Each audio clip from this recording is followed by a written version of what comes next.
यदा यदा हि धर्मस्य ग्लानिर्भवति भारत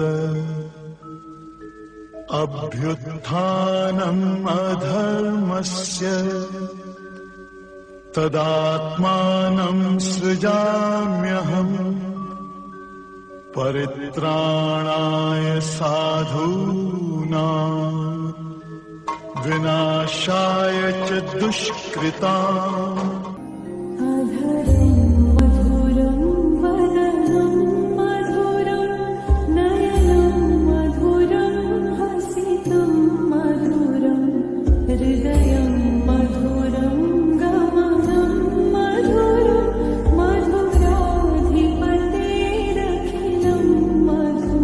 गीता सुगीता कर्तव्या शास्त्र विस्तरे या स्वयं पद्मनाभस्य मुखपद मानवीनी श्रुता।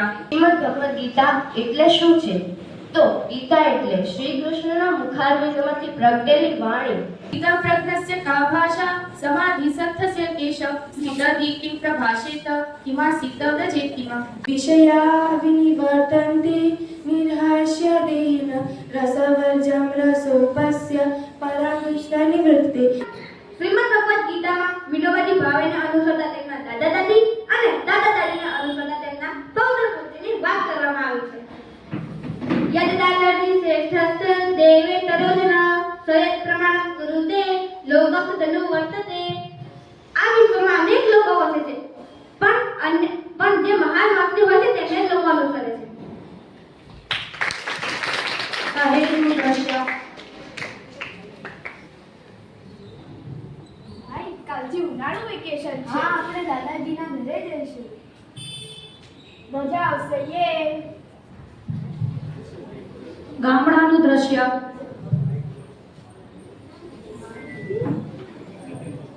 સંભળ કાલે અમિયા ને અમર આવી જશે. કેટલી વાર કહેશો મને? અરે તું ભૂલી જાય છે એટલે યાદ અપાવું છું. સારું સારું, ચોક્કસ યાદ રાખીશ. દાદા દાદા, અમે આવી ગયા. કેમ છો બેટા? મજામાં? હા દાદા, તમે દાદા જોડે બેસું, પાણી પીવા. ચાલ ભાઈ આપણે આંબે બેસી કેરી ખાઈ. હા હા, ચાલ ચાલ. ભાઈ આ ઉપરના ડાળીનું કેરીઓ કેમ નહીં ઉતારી હોય? એ તો દાદા જ જાણતા હશે. ચાલ દાદાને જઈને પૂછીએ. દાદા દાદા આ ઉપરની ડાળીની કેરીઓ પકવા મુકાઈ છે. કેટલી બધી છે? હા જ્યાંથી જો બધા આંબા પર એમ જ છે. અડધી પડધી ઘેરે તો પક્ષીઓ ખાઈ ગયા છે. આપણને જેમ કેરીઓ ભાવે તેમ કાબર પોપટ કોયલને ભાવે છે ને. દાદા પણ કેટલી બધી કેરીઓ છે, કેમ નહીં ઉતારી હોય એ કેરીઓને? જો આ વિશે વિનોબાજી શું કહે છે? વિનોબાજી કોણ? વિનોબાજીને આધુનિક યુગના ઋષિ કહી શકાય. આઝાદીના સમયે દેશવાસીઓને પ્રોત્સાહન આપવામાં જેમનો મોટો હાથ છે.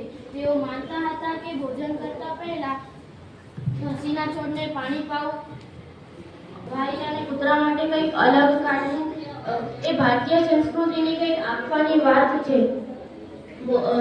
આ માણસ એકલો નથી, વૃક્ષો વનસ્પતિ છે, પ્રાણી પશુઓ છે. આપણે જે ખાઈએ પીએ છીએ તેમાંથી કંઈક તેમને આપવું એ ભારતીય સંસ્કૃતિની પરંપરા છે. ગીતામાં પણ 3જા અધ્યાયમાં પરંપરાની વાત કરી. દાદા ગીતાનો એક શ્લોક સંભળાવો ને. ધર્મ ક્ષેત્રે કુરુક્ષેત્રે સમવેતાયુત્સવ મામકા પાંડવાશ્ચૈવ કિમા પૂર્વત સજ્જય. દાદા આજે આપણે સમજાયું કે ગીતાનું જ્ઞાન કેટલું જરૂરી છે. હવે અમે પણ આ શ્લોક મોઢે કરીએ. જયંતિના દિવસે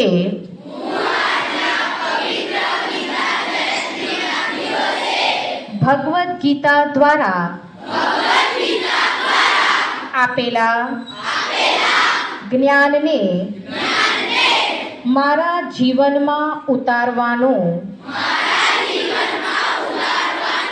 સંકલ્પ કરું છું. હું સત્ય,